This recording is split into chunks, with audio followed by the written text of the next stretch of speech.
Hey, Luke Halliday here for Snap 30. Back again with another WandaVision weekly episode review. So this is my thoughts on episode 4. Let's jump straight into it, shall we? Alright, so it seems that the villain of WandaVision has been hiding in plain sight all along. Who'd have thunk it? Certainly not this humble viewer. However, episode 4 of WandaVision goes to great lengths to confirm what we had hoped wouldn't be true.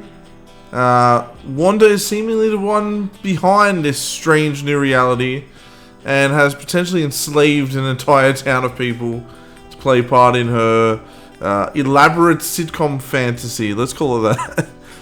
Anyways, episode begins in like a truly intense fashion. As we flash back to the events of Avengers Endgame, just after Hulk had snapped using the Infinity Gauntlet, which brought everyone back from what they call now the blip. I feel like most fans of Marvel call it the snap, but I feel like the blip kind of makes more sense in context of the Marvel world, because I guess not everyone saw Thanos didn't snap, and they saw people blip out of existence and blip back into existence. Anyways, we see Monica Rambeau materialize in a hospital. She was a little girl from Captain Marvel, but now she's all grown up. Anyways, she materializes in the hospital as dozens begin materializing around her, all these people coming back from the blip. She learns that she's been missing for 5 years, and during that time her mother and best mate of Captain Marvel, Maria Rambeau, has lost her battle to cancer. We see the world slowly beginning to adjust to half the universe's population returning. It was treated more seriously here than in Far From Home, where it was kind of like funny, like people coming back and getting hit by that basketball and shit like that. This was more kind of a serious people coming back from the blip. And we see her return to work at a new organization which has replaced S.H.I.E.L.D., as was first seen in Spider-Man Far From Home. The SWORD organization is now taking over the duties that S.H.I.E.L.D. once performed, and more so. They're no longer on the defense. SWORD is on the offense. So Monica wants to return to work at SWORD and is unfortunately informed that she is grounded, meaning she can't partake in any space missions. But this instead leads her to take on the task of investigating this strange anomaly in New Jersey. Here we see Monica meet FBI agent Jimmy Chu, who was previously in Ant-Man and the Wasp. He was pretty funny in that. It's Randall Park playing that role. They soon discover that the entire town of Westview has been encapsulated in some kind of reality warping force field. And Monica at first, she sends in a helicopter drone, which leads me to believe that is the helicopter that Wanda saw in, I believe it was episode 2. She sends in this drone to investigate, but it loses signal pretty fast. She then begins to touch the force field, and like suddenly she's like sucked into it, into the world of Westview. We then come to see the events of the first few episodes of WandaVision from like the outsider's perspective, from like SWORD's perspective.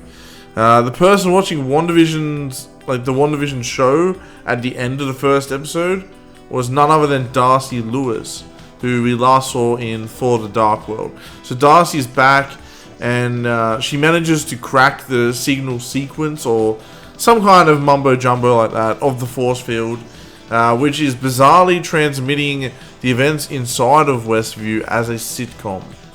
Very strange. Episode goes on to explain that the voice heard on the radio in episode 2 was actually an attempt by Jimmy Chu to ask Wanda who was doing this to her.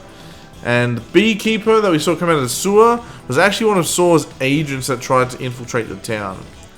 Anyways, things all came together in a big epic climax at the end when we see the full encounter between Monica and Wanda in the previous episode. And after being sent flying out of the town of Westview and having the damage magically repaired by Wanda, Vision, he like walks in to check on her. Well, we saw this in the last episode, but what we didn't see was what Wanda saw.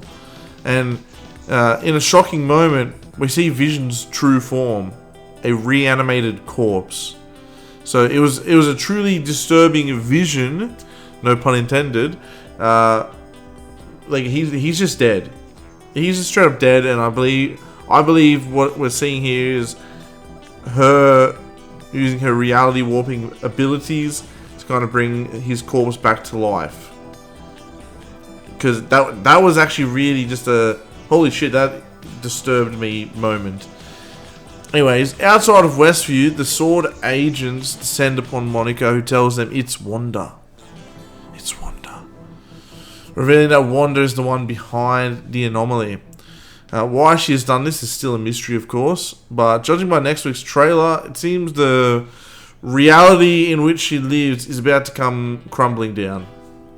I thought last week's episode was the best of the series so far, but I think the series keeps topping itself. I thought it was amazing seeing the events of the series from an outside perspective, and seeing more of the moments during which everyone returned from the blip was just awesome stuff to see. I was also delighted by the chemistry between Jimmy Choo and Darcy Lewis. I could watch the two of those banter back and forth for a full episode any day. But yeah, I really enjoyed the episode. Thought it was, again, topped itself as the best one yet, and I'm curious where it's going from here.